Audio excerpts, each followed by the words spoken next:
Brilliant. Thank you very much, Claire. Excellent. Thank you. Right, let's see if all the tech works. And hang on. Once I do this, I can't see anybody. So just bear with. Oh, I need permission to share?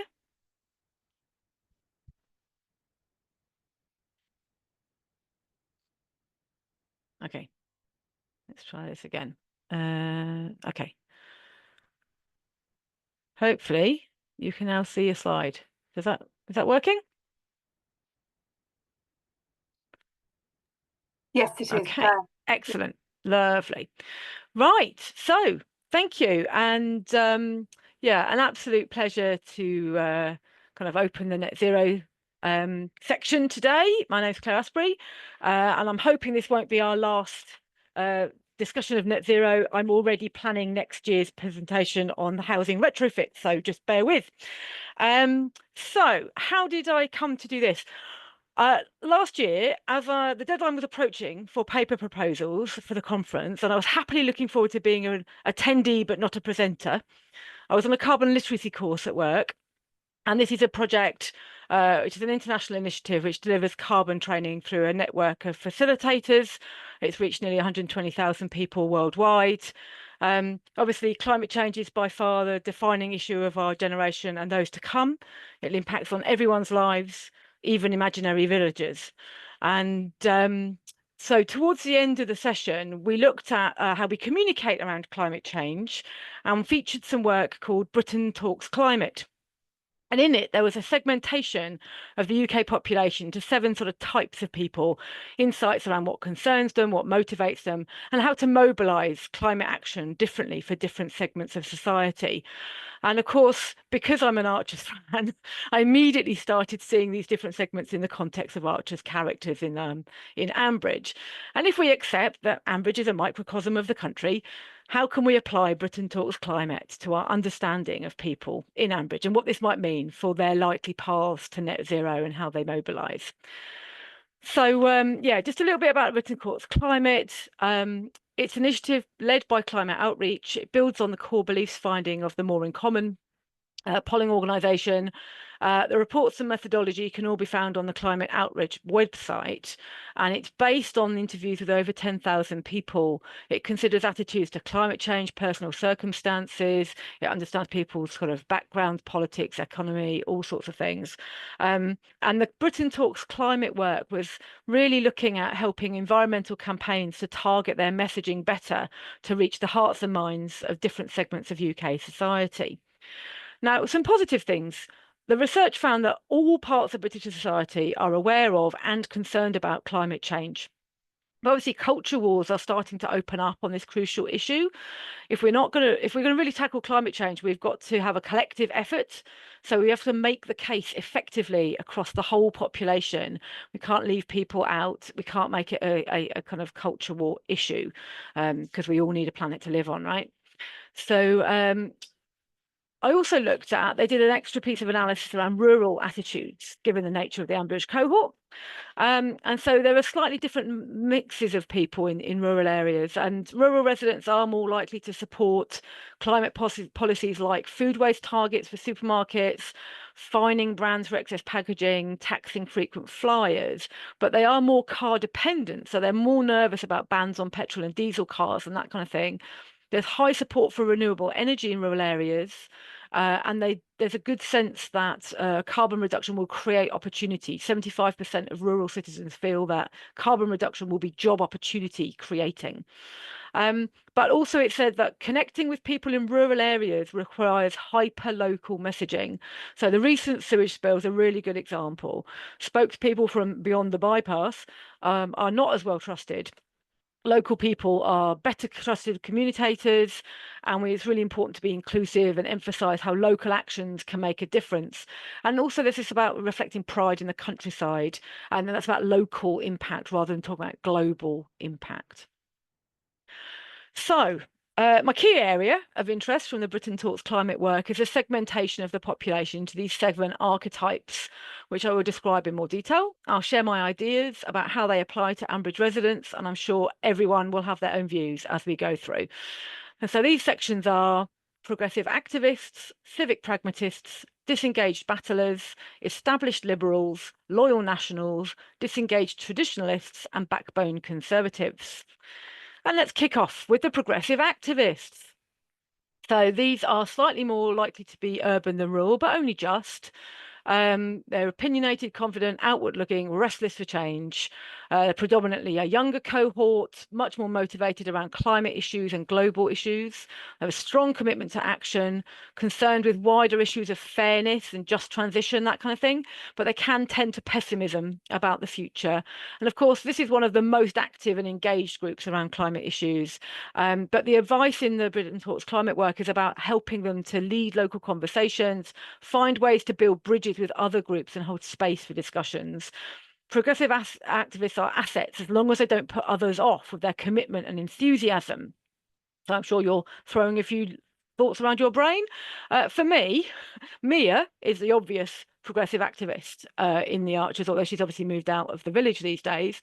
Kirsty really held to some of her activist principles with the rewilding work. And I put Stella in here as a bit of a question mark because actually she's just quietly revolutionising the activities of our home farm. She don't talk about it very loudly. Now, obviously, the last month or so has sent me a bit of a loop because I wrote this presentation and then suddenly everyone went mad for climate activism, or at least environmental activism, and I will come to a slight difference there.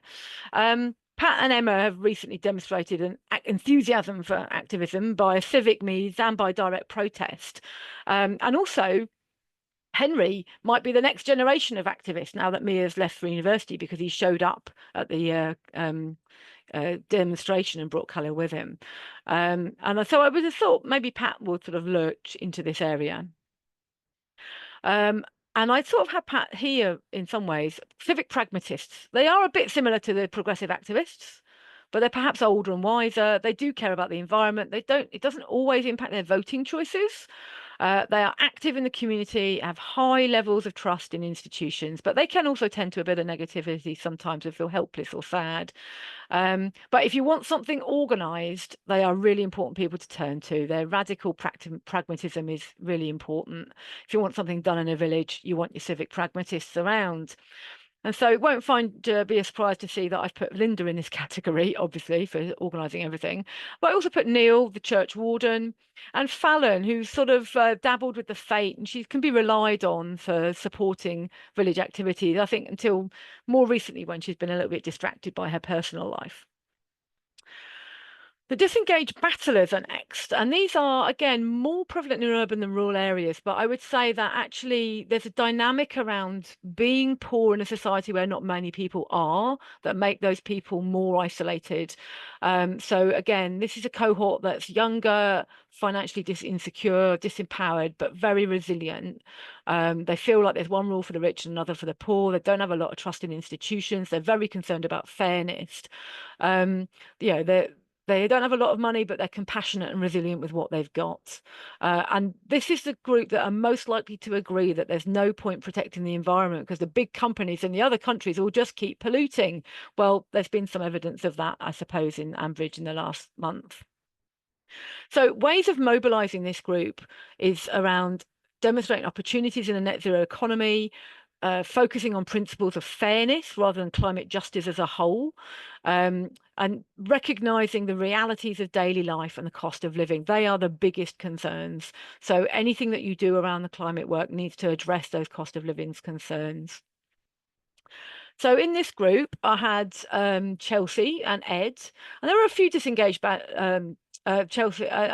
disengaged battlers in the village. So I thought about maybe Tracy as well, but I don't know if she might be a bit more civically minded. And I did have Emma in this category until she started going all activist on us. So I would say Emma's background as a disengaged battler makes her a really powerful, authentic voice to take on when she gets involved in civic engagement. So a lot of disengaged battlers might, not be very kind of civically or electorally involved.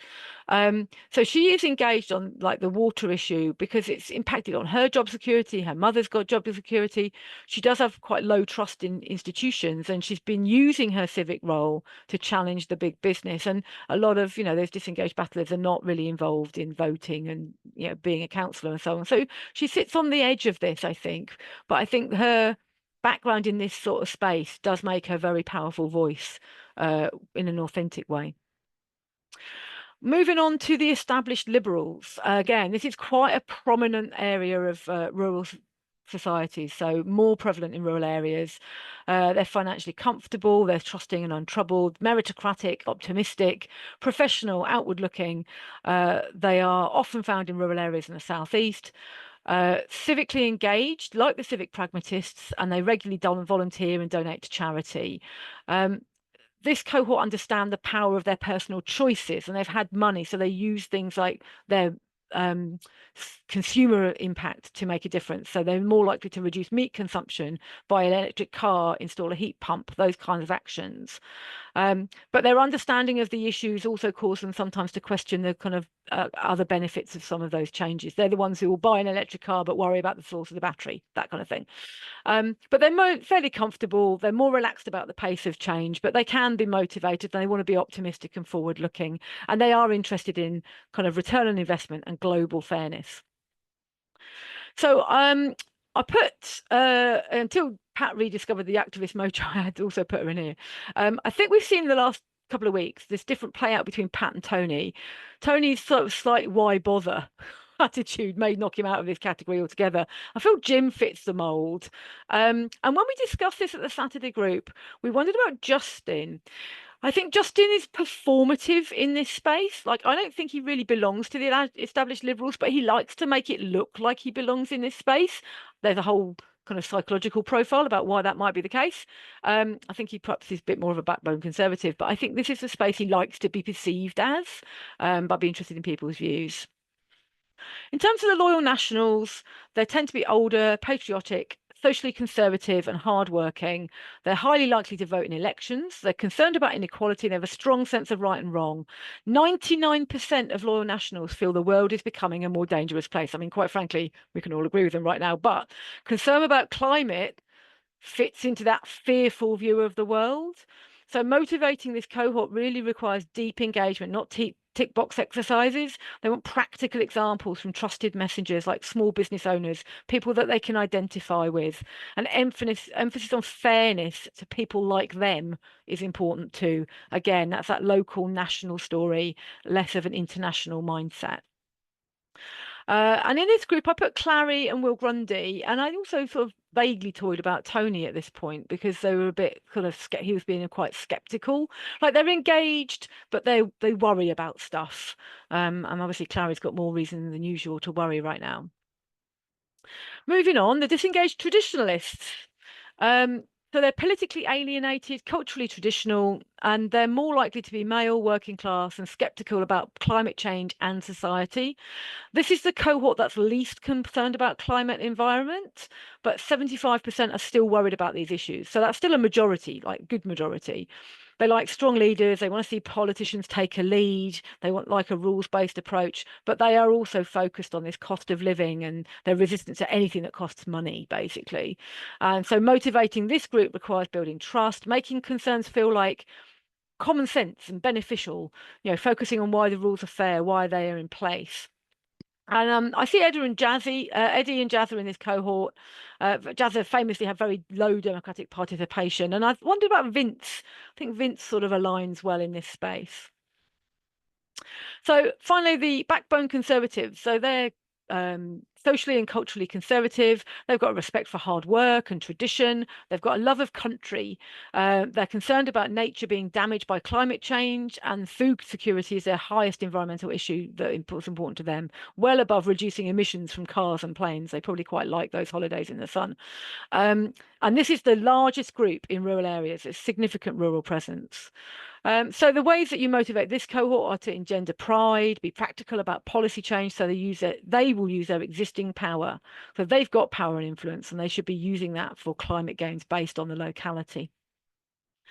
So I've put Susan, Brian, and Peggy into this category. I think this is where Justin's heart lies. While he plays at being an established liberal. So over to you to place somebody now. I can't see the chat, so you'll just have to imagine that I can. Let's think about Kate Malakani. We debated this at Saturday group. So she was a bit of an activist in her younger years. She was more of a rebel than the kind of targeted, motivated by the environment kind of person. She's not particularly involved enough to qualify as a civic pragmatist, and she's probably in the established liberal space, I think. But I think she probably still likes to think of herself as a progressive activist. A few more years of holding up Jenny Darling's legacy, she'll stray into backbone conservative territory. I wonder if we'll see it. So, how can we apply what we've learned about Britain Talks climate segments? Let's see how the annual Ambridge Fete could be part of the transition to net zero Ambridge.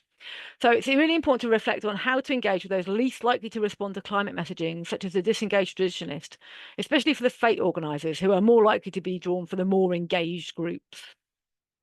So this will mean using trusted messengers, making sure we've got the right things going on, and the messaging that works, that includes everybody. So I've got some ideas here. Something for everyone. Optimistic established liberals can have an electric car show. Traditionalists are making use of good use of local foods and home cooking with a kind of using leftovers or whatever. Get the WI on board, but bring in support around the cost of living. Get CAB there. Get local pride engendered through community litter picking, repair cafes, and so on. And really focus on real green economy jobs to really encourage disengaged groups to see the net zero future is something not to be feared. And I'd love to see the whole thing powered by renewables. Obviously, I had Joy down to organise the rota, but let's see how that pans out, shall we? And we absolutely need children's activities because you need to have the new generation in. So thinking about trusted messages, who should be the celebrity guest? Well, first of all, I would say right now, it would be a smart piece of public relations for Borsetshire Water to sponsor the Fete, although I wouldn't recommend they put anyone forward to speak at it. I think they would get a short shrift. But, David Attenborough tops the charts of everyone as the most trusted messenger across everything. But unless it turns out he's an old friend of Peggy's, then the chances of booking him are low. So if the aim of the celebrity guest is to mobilise those segments with lower engagement, like the Loyal Nationals and the Disengaged Battlers, the evidence shows that charities which help disadvantaged people or animals, and especially local organisations, will engender more trust. So a well-known charity figure from the local area or social entrepreneur would be a better call. So a local version of Tessa Clark, who you see in the picture, who set up the food sharing network Olio, would be a good pick. So thanks for taking this flight of fancy with me. I look forward to continuing. I'll look at the net zero transition in Ambridge, and I want to see future papers on homes, travel, rural economy. This is going to be a long transition period, and I want to be there for where Ambridge goes. Thank you very much. Claire, that was fascinating. It's absolutely brilliant. This is what I love about conferences, is how these issues can actually just shed a light and make us be thinking about these characters. We're not necessarily just responding to what the characters are doing, but you're bringing something new into this completely. There's a lot of love for your ideas, what will happen with the Fete. And of course, there's a few people here going, and I think Jazza, Stephen Bowden, you were saying there about Jazza, and is he actually really civically minded or not? And where would he be placed? And a question about Lizzie and Oliver as well. What do you think about Lizzie and Oliver? Where would they sit? I think Oliver's a historic backbone conservative, but in the sort of noblesse oblige, kind of look after your fellow peasant way. And I think Lizzie's a comfortable liberal. Really interesting. That's really interesting. Okay. Are there any immediate questions for Claire? If not, we'll move on. If there's anything there, there's a lot of love for you coming in on the chat, Claire. Now that you can see it, you can go back through. I will do. But yeah, Heather Jones, I'm loving the placing of Archer's characters against this climate aware framework. Just shows how incredibly relevant the Archers is, which is absolutely true. Yeah, absolutely fascinating, Claire. Love the Fate ideas. Excellent talk. Brilliant. Is Lizzie attempting to make low carbon zero? I don't think she is. No, I don't think Freddie's particularly mobilised yet either, so we need to get to him. Brilliant. Thank you very much, Claire. Thank you. We will try and keep to time. Let's move on. Do we have Vic in the room? Our next... You absolutely do. Yes, brilliant. Good morning. Brilliant. So now we're talking carbon baseline. And again, I've seen this paper come in, I've asked everybody to send me their paper, so I've got a backup copy just in case the tech goes wrong. And yeah, this is going to be a goodie. Thank you very much. I will pass over to you. Thanks ever so much, Cara. Yes, I'm going to start sharing my screen in a moment. I'll get that tech done, but I'll be the same as Claire. I won't be able to see the Zoom call whilst I'm going through it, so please bear with me if you have anything that crops up.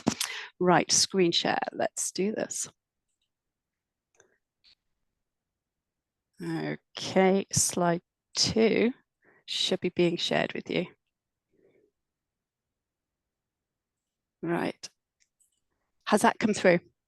No, we're still seeing you. Okay, let me try again. So I'm normally a Teams user as opposed to... yes. Right, let's try. So I'll go with... options. So I've selected it, hold control. Let's share. Right, second time's a charm. Brilliant. We're there. Brilliant. Okay. And let me get that. Okay, so how's that looking for everybody? Okay to make a start? Okay, so this morning, I want to bring you my paper, Finding Net Zero, an everyday story of low carbon life. After a brief introduction of myself, I will provide some background and context to my paper, and then I'll take you through my findings, conclusion, and my proposals for further study. So, as a first-time presenter, I'm going to introduce myself. Academically, I initially studied maths and astronomy, graduating in 2000.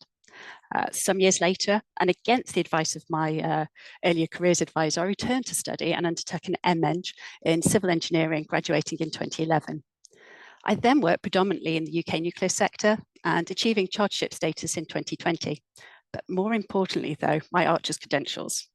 Following passive listening from childhood, and more recently with an old boss who used to play the Archers during frequent late evenings, putting together court bundles, pulling out an old radio when the clock crept closer to 7, I eventually became a proactive listener in 2004, landing in the post-Greg fallout and the arrival of Sam the herdsman, and the love triangle of the Grundy brothers. I do see my life in terms of the Archers. I was born at the same time as Kate, sitting my finals after a 5-year MEng with the fallout of Nigel's death, and then preparing for review in the hot and COVID-y summer of 2020 as Alice hid in her garden shed when Brian comes to offer her a job at home farm. And now it goes on, preparing my first conference paper during the great sewage fallout of Bridge Farm. It couldn't happen to a nicer family. Okay, so the topic I'm going to bring you today is arguably one of the greatest challenges facing humanity. It is climate change. But before I consider the actions and fate of Ambridge, I need to cover some history, some definitions and legislation. First off, climate change itself.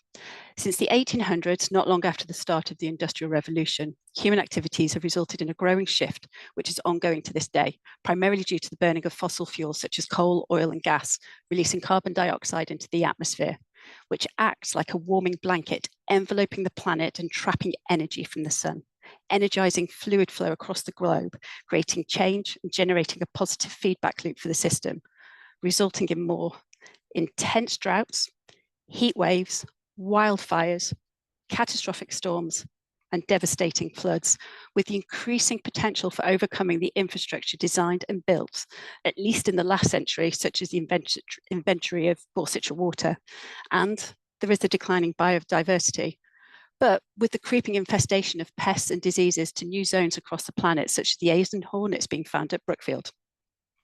All of which is change that we've been seeing creeping up on the population and kickstarting the movement of a specific group of people, climate refugees, as having been experienced by Joy, Mick and the Maliks, residents of Beechwood and not a local band. And according to the Met Office's most recent report, this has led to the continuing change of the UK climate. Recent decades have already been warmer, wetter and sunnier than the 20th century.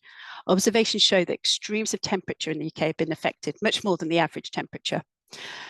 The UK's second warmest year of 2023, the warmest June and the September heat wave were all made more likely by climate change. However, it is not just the direct burning of carbon that is pushing the change in our climate, but the industrial release of carbon dioxide and methane, including by agriculture. And ladies, I'm looking at you.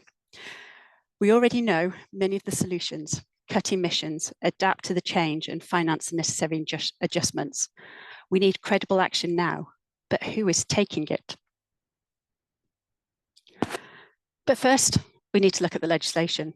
We start with the UK's climate change, the Act from 2008 that makes it a requirement for the UK to reduce net greenhouse gas emissions with the intention to reduce the impact from climate change, positioning the United Kingdom to become a low carbon economy. The Act initially set out the target by 80% of 2050, that comparison being standard to 1990 levels, which was later strengthened to be net zero completely by 2050. And net zero here refers to net carbon release, where emissions produced versus reduction from atmosphere is zero, or in other words, the emissions are offset by carbon removal. The Act also set out 5 yearly carbon budgets to manage the decreasing carbon target as we move through them. Furthermore, the UK became one of the many signatories to the 2015 Paris Agreement. That supports the goal of working to keep global temperature increase to an upper limit of 2 degrees, which is hoped to reduce the risk of the worst outcomes, as at 2 degrees and beyond, the Earth loses its ability to sustain the current conditions. So overall, we have 3 objectives: reduce the amount of carbon entering the atmosphere, i.e. decarbonisation, increase the efficiency of products and systems that generate greenhouse gas emissions and hence reduce the output. But so much climate change is already baked in, at least 1.1 degrees at this point, and it's too late for that proportion of the temperature increase, which we've already started to experience. So we need to adapt and build resilience to these changes. To do this, we need to focus on 4 main sectors. We have energy, phasing out carbon-heavy power plants and expanding renewables such as solar panels. Transport, transitioning from the combustion engine to electric vehicles, as well as shared transport options. Buildings, stricter energy efficiency standards and incentives for technologies such as heat pumps. Industry and agriculture, develop incentives for carbon capture and sustainable farming practices. My thesis then was the question that as the UK is approaching the next carbon budget as part of the carbon reduction framework, as a nation, are we on track to meet it? Or are smaller entities, discrete communities, or individuals making more headway? Let's see. The Climate Change Committee, who monitor progress and advises the government, have been really good enough to look at the UK-wide position for us. And surprisingly, the answer is yes. The UK has met its legally binding carbon budget targets to date. However, we are not on track for the upcoming 4th budget. And on deeper analysis, success has so far been mainly borne by the corporate decarbonisation of the electricity supply, specifically phasing out the use of coal. And from here on, though, we need to make significant contributions from transport, buildings, and agriculture, the latter having not really made any progress to date. And the line going forward really doesn't show much change coming up in the future either. So now we turn to the rural village of Ambridge in the heart of Borsetshire. We see here the individual efforts being made and some within the community coming together to tackle this problem. Although not everyone, I really don't think we can include Martin Gibson in the group of the willing.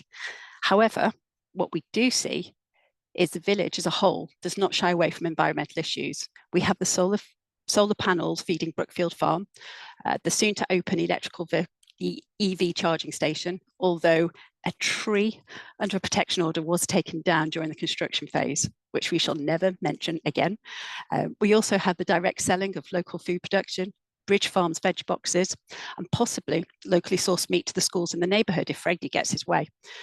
There is a community shop to reduce the number of carbon emitting journeys to Borsetshire or Felpershire, and maybe even a net zero fete this year. I will look forward to that this summer. We see the development of businesses and community infrastructure needed to support the energy transition. We also see the use of herbal leys to improve soil structure and the rewilding project, a significant initiative to restore biodiversity on unused farmland. It aims to capture carbon, support wildlife and reduce emissions. We also have Stella's no-till and the soil pants experiment, if you remember that, and the digester at the pig unit, Barrow. So how successful is Ambridge? From 2030, the UK-wide rental inventory will need to get an energy performance certificate rating of C or above to be able to legally renew a tenancy. How can Glebe Cottage achieve this? Can Jill keep on renting to Carol? Is it actually possible to retrofit the old farming houses or the Bull, for example? I don't know if you've been to Inkbarrow, but you can probably guess that it won't be easy, which means it won't be cheap. And I will wait to hear from Claire next year. Were only minimum standards followed for new build development? Beechwood. Or was best practice incorporated into the development? I do think we might know the answer of that one now. And I still have questions about the Grey Gables retrofit. So the carbon footprint of a typical English rural village with a population between roughly 500 and 1,000 residents, Ambridge, runs a bit higher than the UK average at 8 to 12 tonnes of carbon equivalent per year, as compared to 5 to about 7 for the UK average. This is mainly due to higher transport emissions. Rural residents rely heavily on cars due to limited public transport.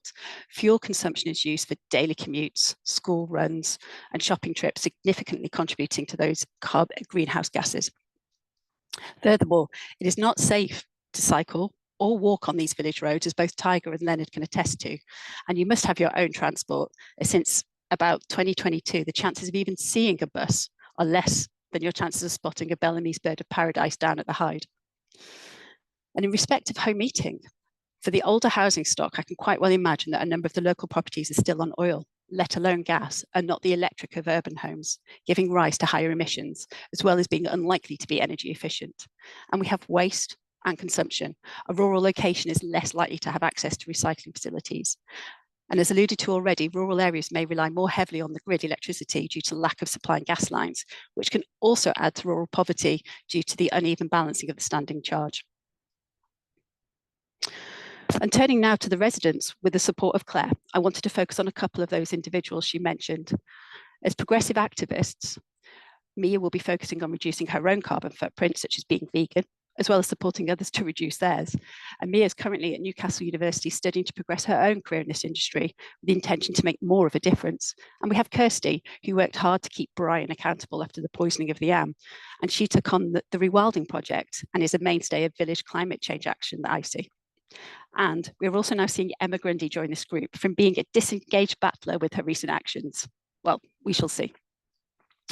But I also wanted to consider Jim Lloyd. When he made his transition from his beloved Riley to an electric vehicle, he made one of the biggest reductions an individual can make to their carbon footprint. For the current UK average annual mileage of about 7,000 miles these days, a little less since the pandemic, a change to an EV could reduce your carbon footprint by up to 50%. And then at the other end of the spectrum, we have Brian, historically resistant to dealing with the impacts of climate change, and he is the poisoner of the Am. But I actually want to take you back to the elephant in the room, or should I say Hereford. David and Ruth's Brookfield farm is a traditional dairy farm with supplementary beef and arable farming. David has been reluctant about major green shifts in the past, though they have explored new grazing techniques. We have Pat and Tony's Bridge Farm focusing on organic farming, reducing their carbon footprint through sustainable food production and selling locally, with Angus's and a herd of Montbéliards. The reality is that cattle are one of the biggest carbon contributors in Ambridge. Now here, I'm going to focus purely on the Brookfield farm, as we know roughly it has about 200 dairy cows and approximately about 50 beef cattle. So, working on the basis that each dairy cow produces about 1.6 tonnes of equivalent carbon dioxide per year. This is actually mainly methane, though, from digestion and manure. Cows release huge amounts of methane, a gas which is 28 times more potent than carbon dioxide itself over a 100-year period. And then we have each beef cow producing 2.5 tonnes of equivalent carbon dioxide per year. This element is due to the longer fattening periods and feed needs. So, doing some maths, the total emissions from the Brookfield herd is about 445 tonnes of equivalent carbon dioxide per year. How does this compare?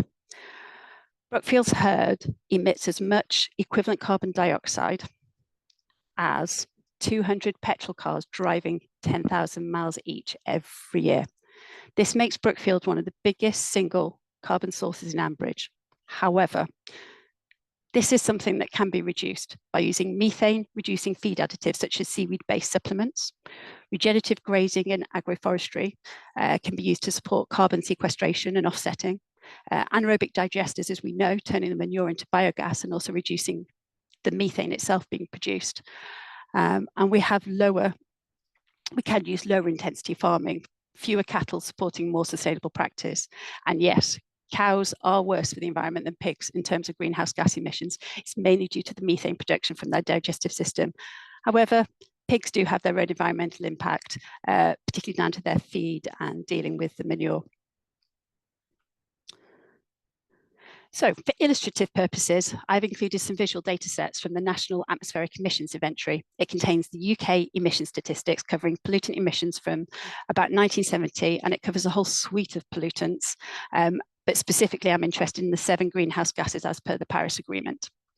Initially, I focused on carbon dioxide for all emissions covering all 11 sectors compared to just the carbon dioxide emissions for agriculture.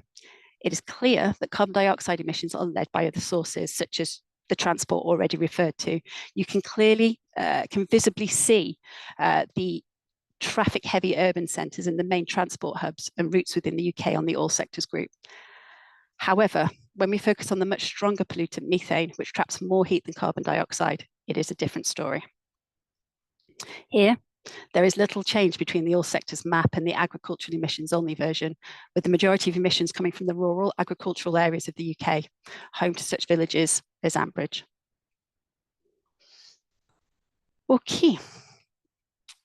So in conclusion, even though the residents and community of the sample village of Ambridge are enacting various climate change mitigation measures, due to the cattle herds within its environs, Ambridge has and will fail its proportion of the carbon budgets without significant changes being made.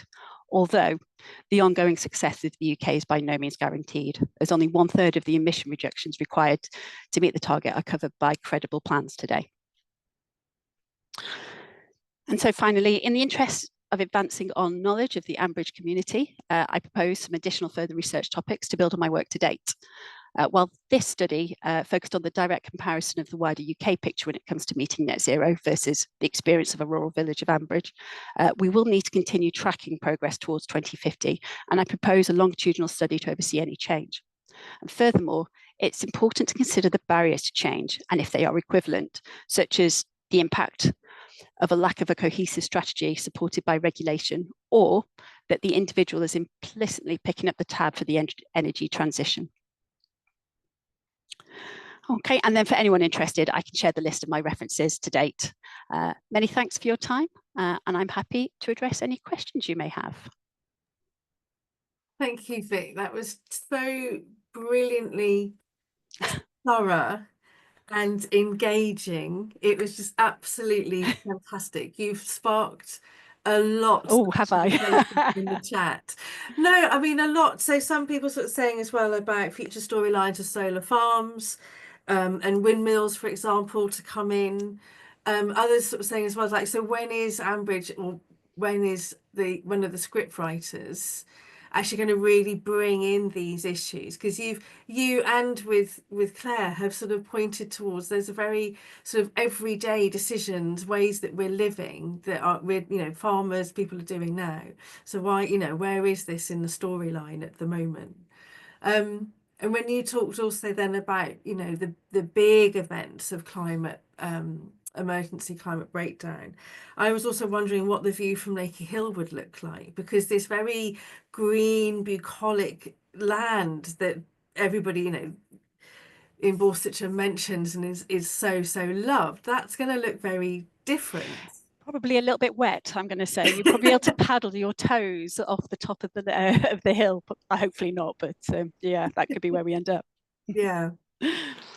No, it's fantastic, absolutely fantastic. It's also started some conversation there around the difference between what's possible in rural and urban places. Cool. So yeah, have a look through. Oh, and David is not going to be happy about this comment. It's just come in as well. Brilliant. Thank you very much. My pleasure. Let's keep the climate conversation going. And we've now got a paper from Lucy Bufton, which is about the EV charging station. Now, I must admit again, well, this is a paper that I saw when it came through. I was delighted to actually see what an EV charging station could possibly look like, because in my little part of the world, it's just something tacked on to the end of a BP garage or something like that. But we're going to get into a lot more detail with that now. So, Lucy, over to you. Hello, can you hear me okay? Okay, just bear with me while I share my screen.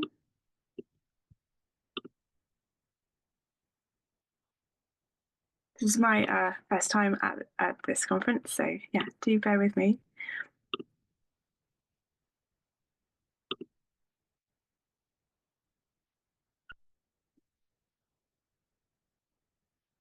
I do have limited bandwidth in my area, so if I go funny, let me know, and I'll turn my screen off.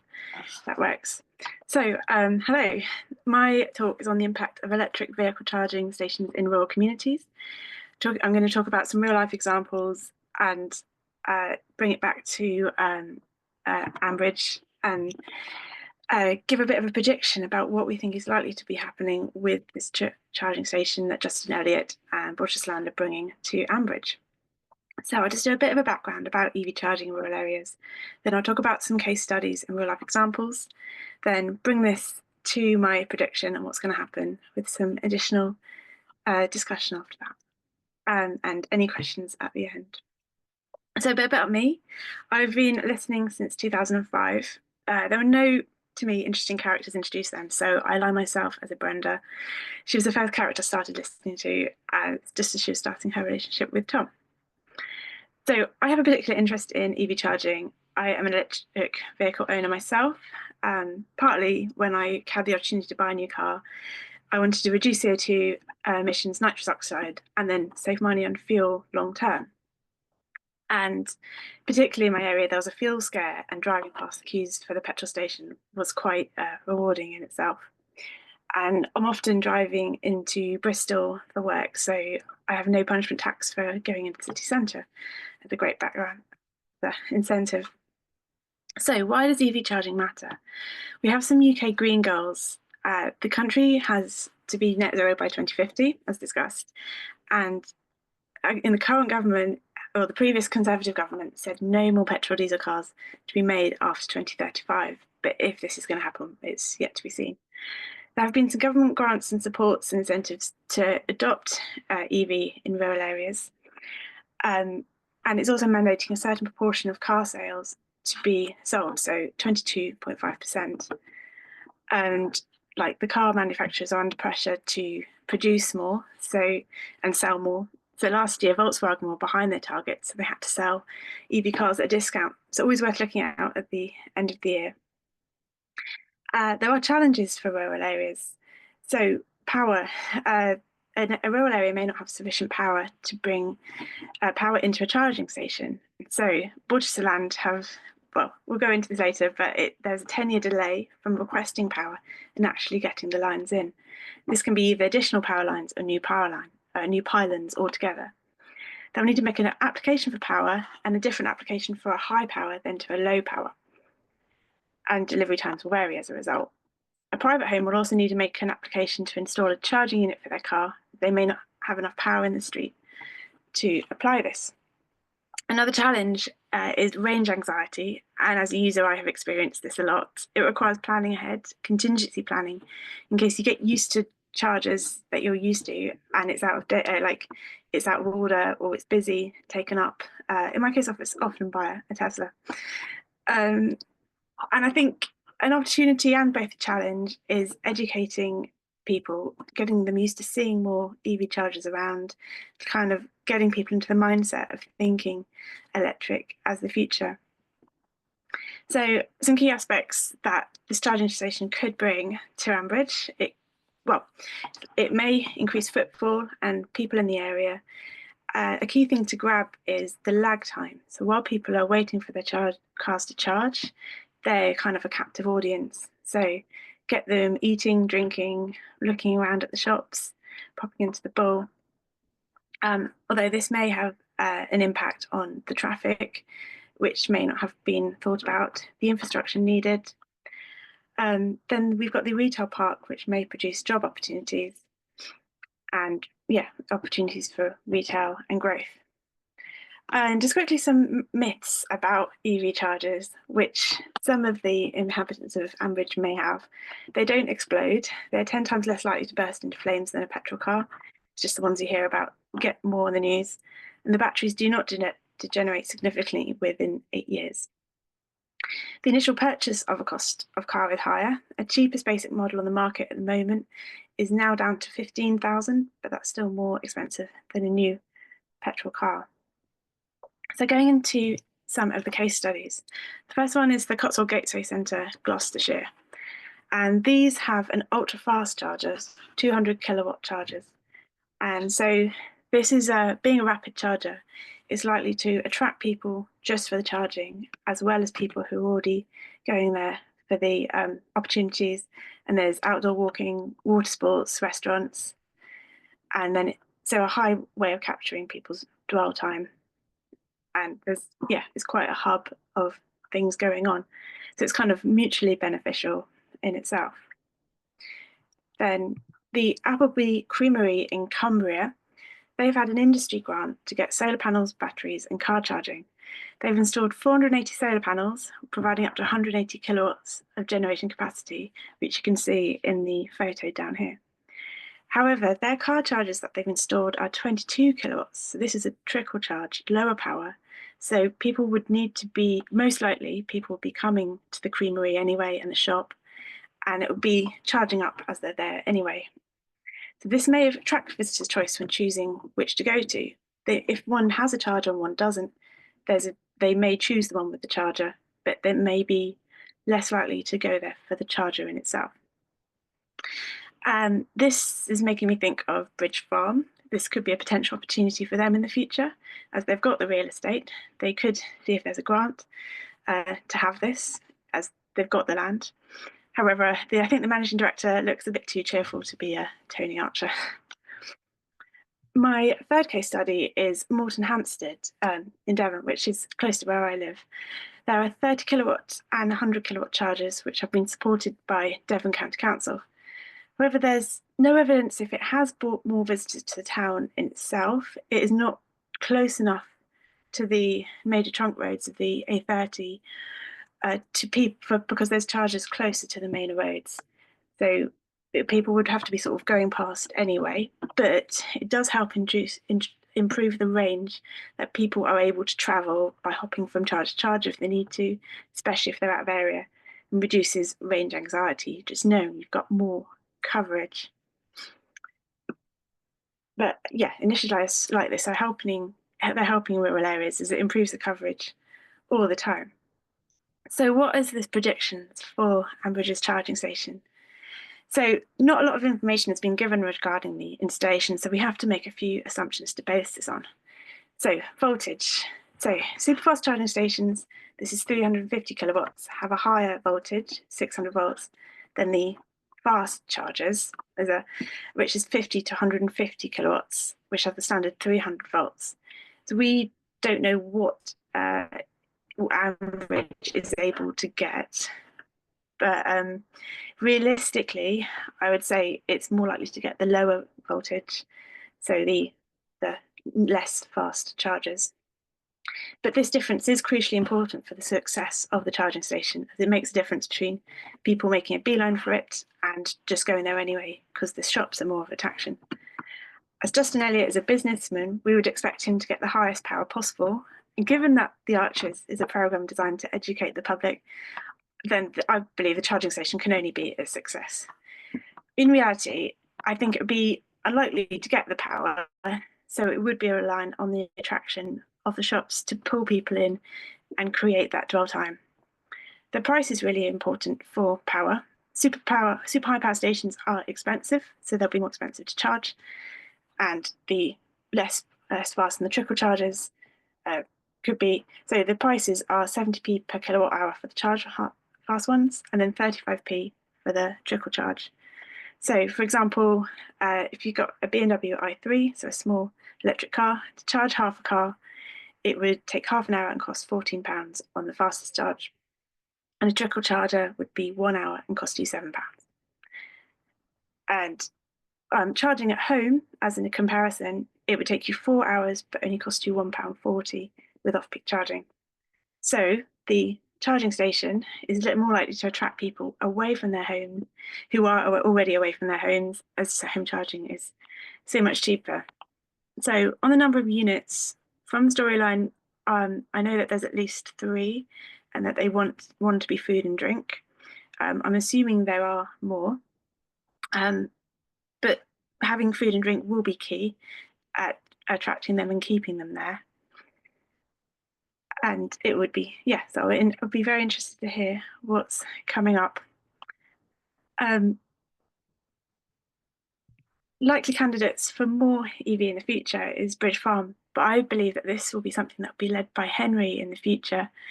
And this links in with having digital literacy and improved education, either at his school or just having awareness of it by seeing more EV cars around and chargers.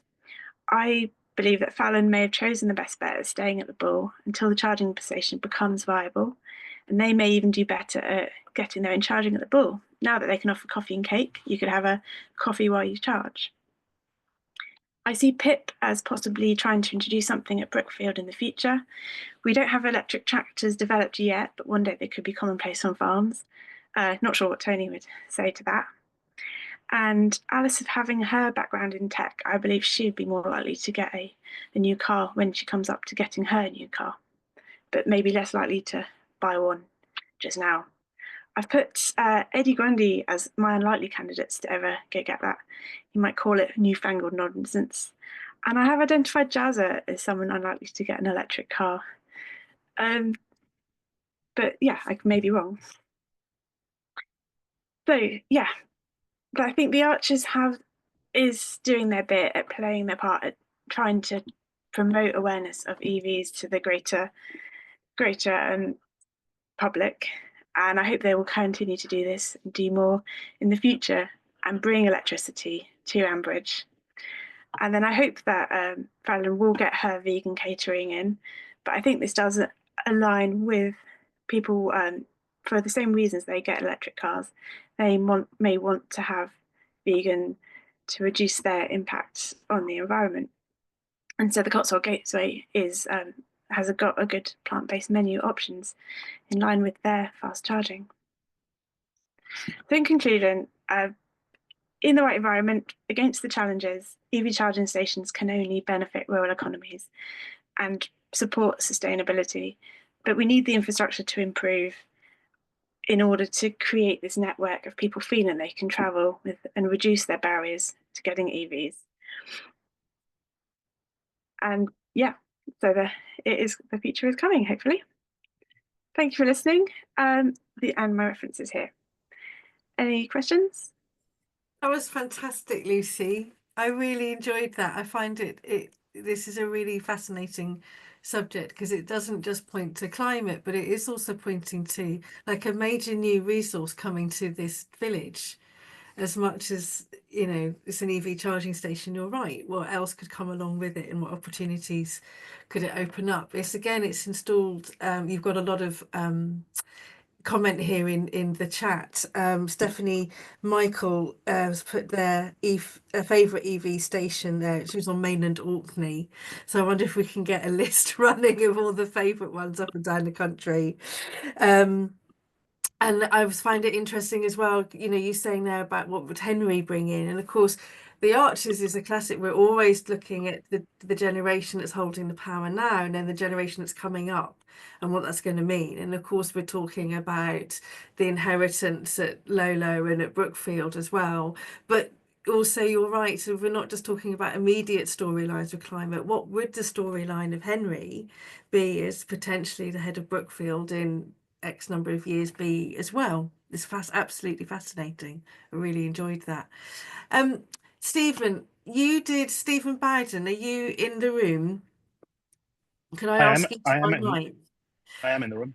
You did a while ago on the Dumpty Dum podcast, you said about where the charging station was sited in Ambridge and therefore how it was close, wasn't it? you said it was closer to the horror bin, so they're probably more likely to go there and use it as the corner shop than go to the corner shop. Is that right? I find it really interesting what you were saying, but I've probably completely misremembered it. No, that's right. The charging station is on, I think it's 2 acres of land at Hollow Tree. If you look at any map of Ambridge, there's a road that goes down the sort of the diagonally down the right-hand side of the village behind the green, behind the houses.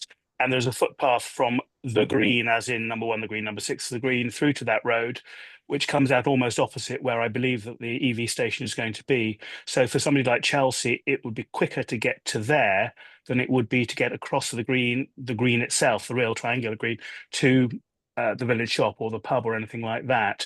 And it would be closer for almost every single villager in that central part of the village to get to the EV charging station at Hollow Tree than to Bridge Farm, which is quite a way outside the village. So I think that if they put in a tea room at the charging station, which Fallon was hoping to do, it would outcompete the Bridge Farm tea room, even without the plastic wisteria and reminiscence of sewage smell. I thought that was fascinating when I heard it. Not least because of what it would mean for the tea room and the absolute vindication that I think so many of us want for Fallon as well. What do you think, Lucy? What does sort of... Well, it does very much depend on what voltage, what power output they're going to have, and that really depends if people are going to come there. And so that is something I hope that they do cover. I had it as walking distance from the bull as well, from the storyline. So, yeah. Sorry, can I ask a question? Am I allowed to butt in and actually ask an actual question, not in the chat? It's Olivia. Yes, I can't see you, but I can hear you. Go for it, Olivia. I was just there's quite a lot of us who aren't necessarily familiar. And one of the questions that I was going to ask, you might not be able to answer this, is what are the dwell times involved in the trickle, and what kind of, because is someone going to have time to have their hair blow dried by Chelsea when they're passing through? That's my question, really. Yeah, so if it is a slow charger, you'll be there for an hour. If it's an ultra fast, you're there for half an hour generally. When charging a car, you often only charge it to 80% because it gets more inefficient above 80%. So it's looking roughly at that. Is it basically constant EV maths? That's what it sounds like to me. Yeah. Thank you. Sorry, thanks a lot. Thank you. It's been I've really enjoyed this session. There's so much chat. Sarah Playfair, we will sort out by the end of the day how you can have more efficient heating within your city flat. I promise you, there's enough brains on that task at the moment. You'll see that running through the chat, Lucy. And it's been really lovely to see 2 new people come and present. It's fantastic when we get new faces and new insight into Ambridge in this. It's absolutely great. We're going to run right into the next session now to keep us on time. But of course, I can see a lot of you in your kitchens as well. So obviously be making your cups of tea and what have you in the background. So let me just get my screen up again. This next session, when you look at it on the running order, sorry, excuse me, we always call it potpourri. And because we get such an eclectic range of presentations coming in. There are some that really beautifully don't fit any category whatsoever, and we've had some stunners within this potpourri category in the past. But we've got, I think, what could be, we all thought were absolutely fascinating papers within this session. There's 2 of them, so we don't have too long to go until we get to our lunch break, I promise you. So first of all, we've got Sue Lee, Is Everything in the Countryside Trying to Kill You? Which brought back a lot of my memories of growing up on a farm and why was I ever allowed to go and play off on my own? And then we've got Pints versus Points, which is the Archers as a teaching resource. From Alex Berger. So if we have Sue Lee in the room. I'm here. Brilliant. Thank you, Sue. But I can't get a stable connection on my laptop. I'm in Casablanca right now. So if I could get you to drive the slides, that would be Okay. absolutely All right. lovely. Give me a moment then. I'll just go on mute and quickly turn my camera off so I can do that. Lovely. So while we wait for the slides to come up, I'll just give you a bit about me. I'm a dangerous goods safety advisor, and I have been for about 20 years. So it's my responsibility to look after other people's responsibility for transporting dangerous goods. I've also done some health and safety things, etc. I train people multiple sessions. I do about 60 to 70 training sessions every year, stretching over either a day or several days, where I teach people about how to move things safely, document them, all of that kind of stuff. I've been listening to the Archers since I was in my mother's womb. So yeah, it's been a long time. And I do the week in Ambridge for Dumpty Dum pretty much every Friday night for you to hear on a Saturday or Sunday. Thank you very much, Sue. It's got another of those iconic voices. We've got your slides up on the screen. That's lovely. So you just can you see them as well? I can. That's Brilliant. all good. So if you can move on to the nod. first one, that would be lovely. So not everything is trying to kill you, but there really is a huge amount out there. And actually, I've thought of some other things to talk to you about from the last presentation about EV charging stations. So if you can move on to the first one, the first full one, that would be great. So the Health and Safety Executive, they put out a report every year on where our fatalities are happening. It's totally disproportionate as to what happens in the countryside in comparison to anywhere else. Farming's only 1% of the working population, but 20% of all the deaths that happened, which was 138 between 2023 and 24 under the RIDDLE reporting regulations. Another worrying factor for the Archers is that 40% of the people who were killed were over 65.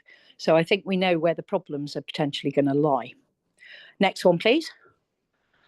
And the reflection of that is very much on what we've heard on the Archers so far. I've got some examples a bit later on where we talk about the deaths and some of the accidents we've seen, but nine of them related to transport. So we're back to our Ferguson tractors and all of that, to big pieces of machinery, people being run over. There's a few related to livestock, but also machinery, and being struck by an object, including, if you remember, the falling tree branch that killed Jethro. And rather worryingly for Ed and Emma, 2 of them related to falls from height, though they didn't mention tree surgery, so they may be okay for the moment. Next one. I've got pictures here so that you can see what you might be interacting with in real life. The ones on the left-hand side of the screen are all the labelling that's used for dangerous goods as they're being moved in transport. You will probably have seen much more of the ones on the right-hand side of the screen, where absolutely everything you see these days that you go and buy from a supermarket will have some of this kind of labelling on it, including such highlights as the flammable one, GSHO2, going down to the environmentally hazardous one, which is generally known as the dead fish label. Next one. So I'm going to run us through some of the classes of dangerous goods and what people might be using in farms. So class 1 is explosives. They are still used for doing a lot of landscaping, for dynamite is used still, for blowing things up to make drainage ditches, things like that. But on an everyday basis, most farmers will have a shotgun that they walk around with. Shotgun cartridges, rounds of ammunition, all count as explosives in this context. Next one. We've just been talking about this, the number of people who are having to use gases. We'll talk about it in flammable liquids as well, but on farms. So propane gas bottles are used a lot for powering pieces of machinery because of the lack of gas supply going into farms. So there's these kind of gas cylinders are being moved around all the time. Oxygen is used to get better results if you're in greenhouses to promote fruit and things to be ripening, to get them to a point where they can be sold. Carbon dioxide, as an alternative to that, is used particularly in mushrooms, where it is used so that they remain stable in growing, and they're preserved. And then if you're getting your cows inseminated, a lot of stuff will arrive on a farm in a liquid nitrogen tank in order to do that whole process. And then chlorine is used to purify water. Next one. But I'm just going to show you this. This is from Jordan.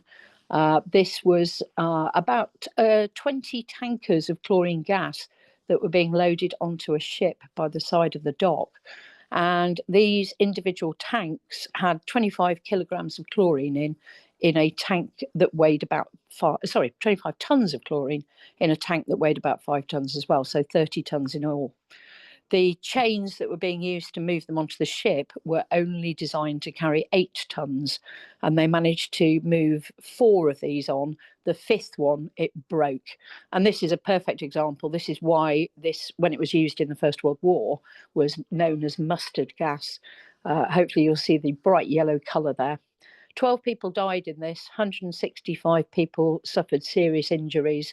The people who died were all of the drivers waiting, queuing up by the side of the dock.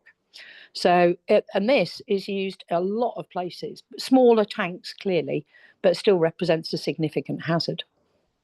Next one. And then I've put the UN numbers on for this because these are going to be the kind of things that you may have been sat behind a tanker on the motorway. Almost everything that's class 3 flammable liquids, that's the kind of stuff you will see out in the country, actually physically moving along the motorway. So we have things like diesel, UN 1202, petrol 1203, heating oil, kerosene, these are all typically used. And the kind of stuff you will have at home as well. You will have a lot of dangerous goods at home because everybody does. Nobody ever throws away half a tin of paint, and you'll have that in your shed or wherever. And then if you can press the next one, great. And then we've got Brian's whiskey and Lillian's gin. Those are all under UN 3065, alcoholic beverages between 24% and 70%. And next one, yeah, we've got some examples here. Now, the things that we need to be worried about typically are going to be things like petrol. Petrol has a very low flash point. So even when it's extremely cold out there, it can still catch fire. Going right the way through to the olive oil you might be using in your kitchen, on your salad. But if you put that in an oven and heat it up, a domestic oven is not going to ever give you a problem. So they're considered to be non-hazardous. Next one. So here we have a lovely barn. Haystacks, things like that, are spontaneously combustible. They count as flammable solids. And so if you are under the wrong conditions, so if they get wet, you can have a chemical reaction that happens within a haystack, which is why nowadays, if you look out on farms as you're in the countryside, almost all hay is baled up significantly and then is wrapped in polythene sheets to keep it dry. But the same thing happens in compost heaps, that kind of thing. You can also have issues with sawdust. If you've got anywhere that's doing lumber, then that can catch fire extraordinarily easily. And you can have things like flour, which under the wrong conditions, if they're being milled, can become explosive. Next one. And then probably the most dangerous thing is on the next slide, if you can move us forwards. Then we have oxidizing agents. And the one that most people will come into contact with, because you may have some of this in your shed, it's used as a fertilizer, and it's extensively used as a fertilizer all over the world, is ammonium nitrate. Oxidizing agents are not in and of themselves dangerous. The problem is if they come into contact with a fire, they will add oxygen into the fire and become a major accelerant. But they can also be explosive. Next slide. And here we have what happened in Beirut in August 2020, when 2,750 tons of ammonium nitrate was sitting in the warehouse on the in the harbour, together with essentially 3 tons of fireworks, a whole lot of alcoholic beverages, tea, coffee. There were lots of interesting things in the warehouse, and the warehouse next door caught fire, which set off a huge explosion, measured 3.4 on the Richter scale, made 300,000 people immediately homeless, killed about 250 people, and did $29 billion worth of damage in Beirut. The court case has not even come up yet, so we're still waiting to see who's going to be held responsible. Next slide. Then we've got organic peroxides. There's a huge amount of stuff used on farms. It is a component into sheep dip, pesticides, herbicides. They do not like getting warm, which fortunately in the British countryside isn't regularly a problem. They decompose explosively on contact with other things. And for a bonus, they're also a 6.1 toxic as well. Next one, we have 6.2, which is infectious material, any blood, things like that, veterinary samples, Bridge Farm ice cream at this point, if we remember the infection with the E. coli. And I've got a couple of examples here. These are real shipments. The first one is the placenta of a cow. And vets like Alistair are known for going onto farms. They hold the placenta or whatever it is in their hand. They have a glove, and then they rip the glove off and then put a cable tie around the outside. And the one at the bottom is foot and mouth cultures on Petri dishes that apparently just fit really nicely into cheese triangle cartons. And they're in the top of a photocopier paper box. And as I say, these are real shipments. Next one, radioactives. Fortunately, we don't have a lot of that on farms. But if you remember, a lot of the reason why we found out Chernobyl was happening was because of people experiencing the radioactive clouds coming over into Sweden. And we had to throw away milk all the time. Next one, we've got corrosives, we've got things like battery acid, there's all sorts of things. And if you imagine Clary with a bleach clearing up Bridge Farm, all of this counts as corrosive material. And then the next one, we have probably the biggest source that we've had in the Archers of issues. We've had Class 9 miscellaneous dangerous goods, which includes vehicles, lithium batteries, and the modern charging stations are going to have sodium ion batteries in, which will be used to power up overnight, and they will charge up the sodium ion batteries that are installed in there, and then they will be used to provide the trickle charge during the day. They are in their raw form, sodium and lithium ion batteries being moved about are extraordinarily dangerous. So they're probably the most dangerous things, particularly if there's any damage to them that we will come into contact with in real life. Once they're installed in a vehicle, they tend to be much more controllable, as has been previously mentioned, but they could be a significant problem.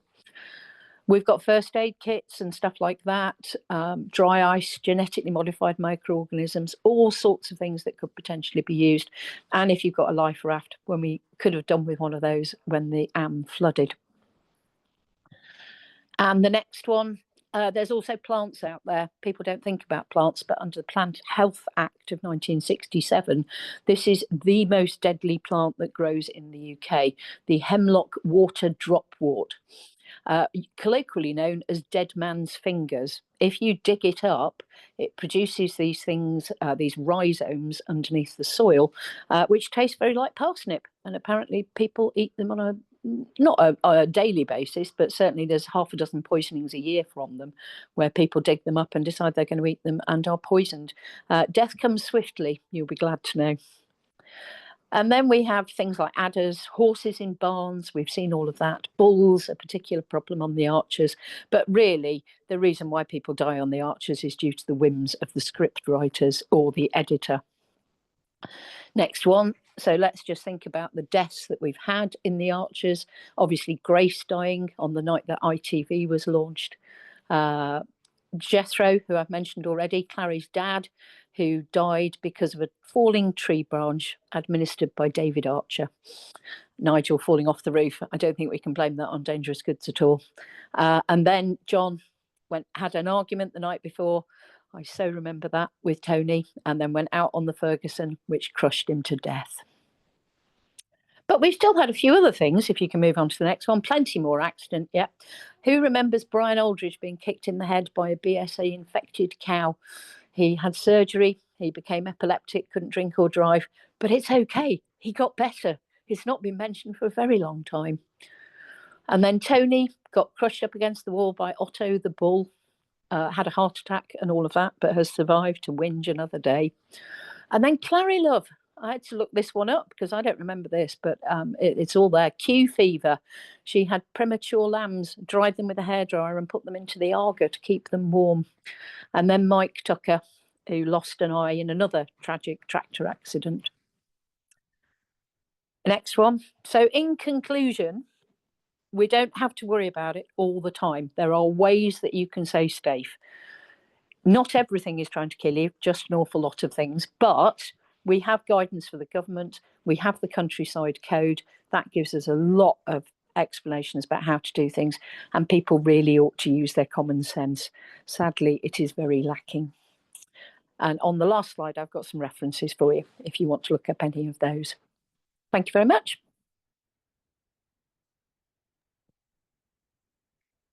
Thank you very much for that, Sue. That was really, really interesting and delivered with your usual aplomb as well. I always really enjoy your roundups on the Dumpty Dum. So we've talked about death rates in Ambridge before, and we've always asked, like, should more people be dying? So based on your paper, do you think more people should be dying or injured in Ambridge than they currently are? I would definitely think being injured, we seem to have a very low instance of that, but I don't want more people to die. Well, there are a few people. Because that's always then what actually happens, and the list starts to form of who should be going first. Yeah, and then with the Emma, the tree business, do you think that's going to be, is that ripe for an accident with chainsaws? I've been waiting for that since right at the very beginning. Honestly, every week shouting at the radio going, no, don't go up the tree. There's so much of a chance. But they do. What I do love about them is they do all of the right calls and everything. Having watched people working at height and going up and down ladders and all of that and moving things about, so many people don't follow all of the instructions for clearing the area and shouting. But they do seem to be making a very good stab at that. Brilliant. Thank you so much. Because I was moving the slides on, sorry. I haven't been able to see what's in the chat. I will catch up with what's been in on the chat. But let's get us to lunchtime. Alex, are you in the room for our last talk of the morning? Yes, hello. Where are you? I should be There you are. Fantastic. Hi, hi everyone. Just to introduce myself first of all, because I'm pretty new to this sort of community. My name's Alex. I'm a PhD student at the University of Oxford, and my PhD concerns the Eurovision Song Contest, post-socialist Central and Eastern Europe, and soft power projections of national or indeed state identity. And whilst at a glance it might seem that the Eurovision Song Contest and the Archers have little in common, in reality I think there's quite a significant overlap spanning their reasons for being, their continued impact and their fan appeal, as well as their instructive potential, and indeed the theme of alliances between groups with the consequences of feuds or good deeds running deep for decades. By coincidence, I'm also the granddaughter of a former Archers agricultural consultant, Edward Long. So in 2024, I taught for the 6th year at the Sommerschule Wust, which is an English language summer school in Sachsen-Anhalt in central Germany. The summer school was founded in 1991, which is the year the Soviet Union collapsed, with the aim of teaching Russian language teachers English, as they were now required overnight to teach English in schools, regardless of the fact that many, if not most of them, had no prior English skills. The summer school has since grown into a thriving institution, specializing in teaching English as an additional language, which is we call TEAL, cultural exchange of English, German, and recently Ukrainian-speaking nations through the media of formal classes, music, theatre, and literature. Whilst the programme accepts students from the age of 10 upwards, the group I taught was the advanced adults with exceptional English skills and an age range of 50 to 90. This was my 4th year with the particular group, and we've formed a steady relationship, keeping in touch via email. From this prior experience, I've learned that they enjoy reading and discussing articles about current issues in class. Particularly divisive was one about listening to music without headphones on public transport. The demographic is entirely adults who grew up in the GDR and mostly still live in rural parts of Germany's east. The gender split is consistently skewed in favour of women, usually around an 80-20 ratio. One member of the group has an existing interest in English country dancing. With this in mind, the Archers presented itself as an ideal teaching resource for this specific class. I've been listening on and off since developing a Radio 4 habit in 2019 and had a very basic understanding of the show's history, characters, and geography. With this, I was aware of the programme's history as an instructional resource, and some academic attention has been devoted to its potential as a tool of informal education, usually on social issues. The BBC has long been acknowledged as an instrument for the dissemination of civic values, with research using the Archers as a lens for examining the BBC's soft power reach. Dedicated fans of the Archers can be found online making plot predictions informed by their hopes for public education. Indeed, my aunt, who's sitting opposite me, a former social worker, recently messaged me, "I hope Rochelle was a young carer. I want public education on that." It's worth noting that whilst the scope of this paper does not encompass the gender dynamic of original intended listenership, I do acknowledge that farmers' wives were particularly targeted, and the gender demographic of my class in many ways echoes that. In the summer of 2024, the George Justice storyline was reaching its apex, and in the agricultural calendar, it was haymaking season. Our class focused on the episode of the 8th of July 2024, in which Neil checks in on Grange Farm's haymaking. Ben tells Neil that George is filming with his drone, shirtless, for his social media. George, meanwhile, is preoccupied with seeing if Tilly will go to the Winkley Music Festival with him. The tedder breaks down because George ignores Neil's requests to go slowly on it. Additionally, Lillian and Justin discuss Alice's potential return as a stable manager and think about the reopening event after the Strangles outbreak. Approaches to teaching at the summer school are constrained by the near total absence of technology. Although there's been phone signal in the village for a few years now, classes take place in the old manor house with no Wi-Fi and a blackboard in each classroom. The staff room has an internet connection, so resources can be prepared there and printed for distribution. I selected this recent episode of The Archers and used AI software to create a transcript before correcting errors myself. The use of AI in academia and indeed in general culture is a fraught issue, but in this case, the transcription software revealed a number of teachable points in itself and sparked a classroom debate on the reliability of artificial intelligence. The main reason for using it in this instance was in the interest of time saving, correcting errors being a significantly faster process than creating an entire transcript by hand. The episode was downloaded on the BBC Sounds app on my phone and played via a Bluetooth speaker owned by a member of the class, which was appropriately brought in for a later English country dancing workshop. A particular strength of using the BBC Sounds app for this is the ability to slow playback to 0.5 times speed, which facilitates understanding, as listening is a notoriously difficult skill in additional language acquisition, especially when regional accents are involved. Furthermore, it's free, so could be recommended to the class at no personal cost to them with the aim of removing a potential barrier to access. This experimental use of the Archers as a linguistic and cultural teaching resource revealed a number of benefits. In terms of language benefits, the two realms most supported were listening practice and acquisition of specialist vocabulary. As a listening practice tool, the Archers exposed the class to accents they had not necessarily encountered before. Despite the provision of a transcript, some students were confused about why Neil and George would be going to the ball for points and asked what game they were playing. It's worth noting that the AI transcription initially encountered the same issue, rendering pints indeed as points. This in turn sparked a productive discussion about the invention of a Borsetshire accent and the class encoding in accents in the UK, as well as mapping UK accents onto German regional accents.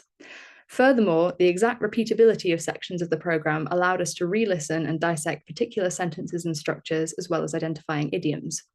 The second major benefit was the acquisition of specialist vocabulary.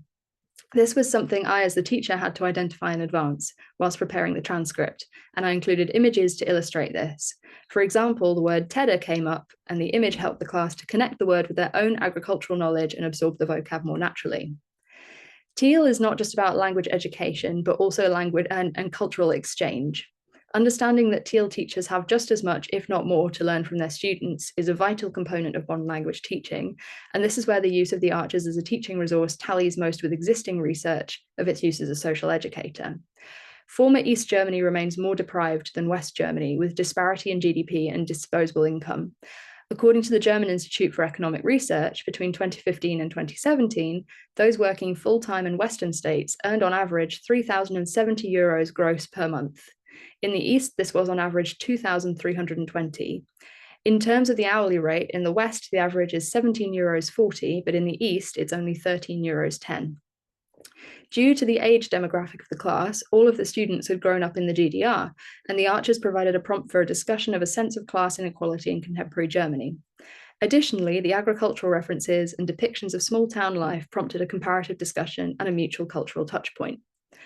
Additional benefits included follow-on exercises drawn almost directly from online fan communities. For example, asking the class to summarize the plot of the episode in pairs encouraged practice of direct and indirect speech. For example, Alice thinks that she was responsible, and George said that he was not driving at the time. Equally, this helped to ensure understanding. Making and debating plot predictions provided a means of practicing various tenses and moods. For example, if George confessed, he would lose a lot of friends in Ambridge. The class also used the episode as a prompt to plan their own stables reopening event in groups in the next day's lesson and present a pitch to the group, practicing generative language skills. These exercises suggest plenty of potential for future development. For example, an episode or series of episodes could be a jumping off point for discussion of wider themes, such as toxic masculinity, alcohol misuse, the UK justice system, county lines gangs, or agricultural changes, with particular encouragement of comparison between cultures. This would fit with what I already know the class enjoys and benefits from. For more advanced or specialized classes, the Archers presents an interesting exercise in translation theory, requiring a number of decisions on the part of translator. Should agricultural references be nativized to, for example, crops grown in a target country, or left intact? How can accents be rendered in translation? Are the Grundys Brandenburgers or Saxons? Should Lynda become Traudelinde from Hanover? Beyond the classroom, there are opportunities for online engagement and practicing writing skills, with listening practice available every night from anywhere in the world at more accessible speeds. As we know, any language practice is valuable, so even if students do not engage beyond the classroom, they'll likely remember that the BBC Sounds app is an available tool for finding listening material. The existence of countless online fan platforms suggests that the Archers is best enjoyed in community, tapping into the sort of gossipy side of it. So a classroom setting where everyone has opinions is a perfect environment. And I hope if any of you see any of my students in the Facebook group, you'll welcome them very thoroughly. Whilst there are numerous actual and potential benefits, there are also a number of challenges and constraints. So telling characters apart can be very challenging, especially for a group with no prior knowledge of the Archers, and is something that I find difficult myself. It's impossible to become familiar with all of the cast and their extensive histories and family histories in a 50-minute lesson, but could potentially be integrated into a longer course. It also required me as the teacher to rapidly familiarize myself with recent plot and character outlines so that I could answer questions as a source of relative authority. One aspect that connects Eurovision studies with academic Archers studies is that most people who study them are big fans. I am and was not a super fan by any means, at best a regular listener, but not one with broad knowledge. Getting up to speed in a couple of days was quite a challenge. Finally, whilst this worked well as an exercise with this group, it's hard to imagine it being successful with a younger and or less motivated class. However, I'm keen to develop this further next summer. I'm interested to hear any and all feedback or suggestions. And thank you so much for listening. Thank you, Alex. That was fascinating. We've had, from the very first conference, actually, we've had quite a long line of people sharing how they've brought the Archers into the various different sort of things that they're teaching as well. So your perspective into this was a really, we knew we were going to really value that and sort of like what it was adding to our sort of narrative on this. There is, and Helen Burrows, I think it was in that first conference, Helen, tell me if I'm wrong, but you talked about bringing, using the Archers as a teaching resource for social work. Yeah, that's right. Yes. Yeah, you mentioned there as well, though, that with sounds going for overseas people, this is going to be a bit of a challenge, isn't it? Teaching in the using the Archers to teach in the future. And then Tim, are you in the room? You're talking later, and you've talked about Archers as a teaching resource as well. So I have, yeah. And for American students, I find that if they listen through AirPods, they're much more focused than if we're streaming on Bluetooth. Although for a class, obviously you'd want to do that just to shut out as much background noise as they can. And slowing down the speed. I hadn't thought of that, but Jazzer, he's an acquired taste, and the students could use slowing down the playback. So great talk. Thank you. I actually read your chapter about using it as a teaching resource whilst preparing for this. So yeah, thank you. Yeah, it's a bit of a legend, that chapter. Roberta Wedge, are you in the room? You used the Archers as a teaching resource with police in China before the Olympics, is that right?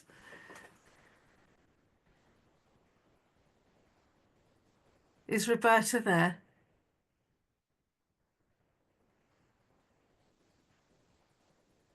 It's okay.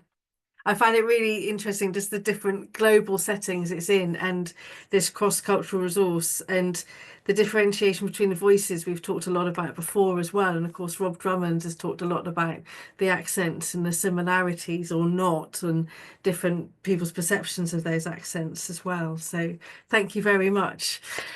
I think we shall break for lunch now. We are definitely on time, which is just incredible. Let's come back here at 2 o'clock. And then we've got another packed afternoon leading up to our headliner event of Philippa and Kerry and Liz. So go and get your glasses refreshed, have a bite to eat, check all of your chemicals within your kitchen cupboards. And we'll see you back here at 2 o'clock. See you in a bit.